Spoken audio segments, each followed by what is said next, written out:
Nchamoth kuni chalech na kichin video kan beliep bawoi I channel Thuɔŋjäŋ ko. Ako kol kan title de Nangila's Courage na Thuɔŋjäŋ poriel de Nangila. Ako kol kan ajam poriel nyan chol Nangila ye ngui chloi buun chokafir. Nangila's Courage e got Violet Otieno kwe kere sur bas Malindi kwa baja kwe Thuɔŋjäŋ. On tayari ne nong ran enong tetog dit ni okul. Tetog dit kedem Thuɔŋjäŋ ay shol mongurak. Yen ran kan echerot ejot koj kachet erer piny. Wade tetog. Mwen kan erer bai kagitingde kumitken. Keg akanong midror ke diak kunyantok nya echol Nangila. Lunde binyene ati nuwun. Wad error ake lui domit kubogok. Nangila nyanu dengaret. Koje katobai pana ake nyare kute kiyen. Koj didien ake kormuny pot bien tiege. Ke ake chika korke really chak achan biaran pot en botwing bietiak. Quadrano kor bien tiak wich buwel ye mei tim ton warik en tiok kagabai kang labay. Wel kan alabetuto kuhun chokadem. Ko war chi tiang jagraj. Chiror koktem bi wel labay kwa achi aladung na kitchen.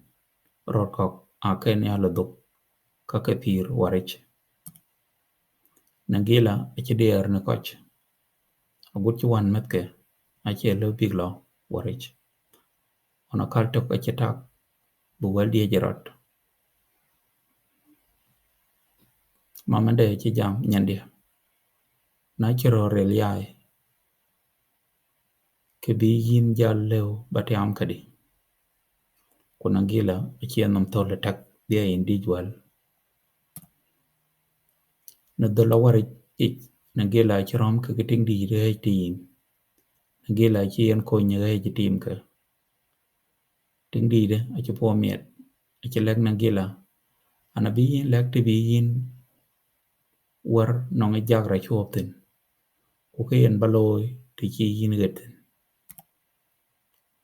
On chi yen get wartok Nangila achi jagra ting kakadega mau kwa adir.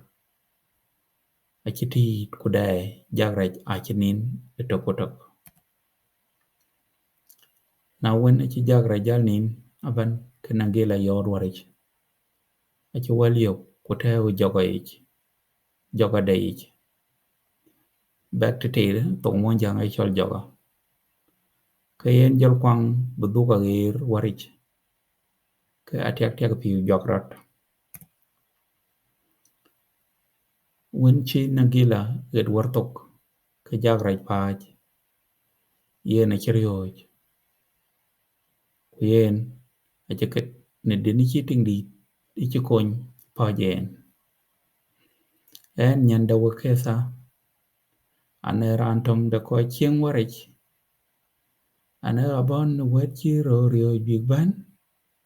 Wa akor welkan betetok de chokoladem. Ene wet chogan aboten. Pinye ko jaban rio big itin.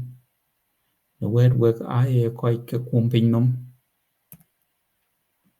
Rol Nangila achi piadaret. Ke jagra jachi enti beket tinike kuberket pay. Kede achi jagra chokoduk eninech. Ujal Nangila kadaret. Agut beget bay panden. Ko jaban aketit ne duk de Nangila. Naon achi tetogu wundem ne wel chila bay wun achirat bane ya jot ku chiatai bae ban achibane der kaka mit pot ku lek Nangila no ina kan. Thank you.